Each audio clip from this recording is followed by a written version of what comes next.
বিকেলবেলায় চা খেতে খেতে একটা সিরিয়াল দেখছিলাম, বেশ ভালো সিরিয়ালটা। দরজায় কলিং বেল বাজলো। সালা, এই দেখো তো কে এসছে। ও পড়লা তুই? আয় আয় আয় আয়। আচ্ছা সন্ধ্যা, কিছু মনে করবে না, যে বাড়িতে কেউ নেই তাই তোমার সঙ্গে একটু জ্ঞান দিলাম। ভালো করেছিস, বস।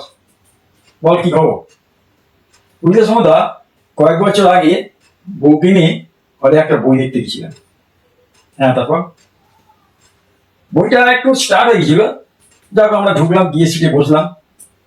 উত্তম সুচিত্রার বই, দারুণ, মানে একদম ঘাড় ঘোরানো যাবে না। বেশ দেখছি। হাফ টাইম হলো, দেখছি বউ পাশে নেই। বলছি, হ্যাঁ গো। ও বাবা, তারপর জানো তো দেখছি বউ পেছন থেকে ডাকছি। আমি তাড়াতাড়ি গেলাম, গিয়ে বউয়ের পাশে গিয়ে বসলাম। বউকে বললাম, তুমি হঠাৎ কোথায় চলে গেলে? বলে, বাড়ি চলো, সব বলবো। বাড়িতে গেলাম, বলছি, তোমার ওখানে বসবো কি করে বলো তো? প্রচন্ড ছাড় পোকা কামড়াচ্ছিল, সেই জন্য তো আমি পেছনে গিয়ে বুঝলাম ফার্স্ট ক্লাসে।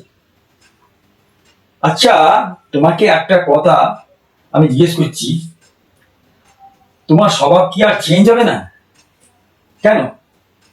এই যে তুমি আমাকে নিয়ে থার্ড ক্লাসে গিয়ে বুঝলে, বলো, কিছু মনে করো না, আমি তো আগে একা ছিলাম, তা এখন বিয়ে করেছি আর কি, এবার থেকে আর হবে না, বুঝলে ডালি।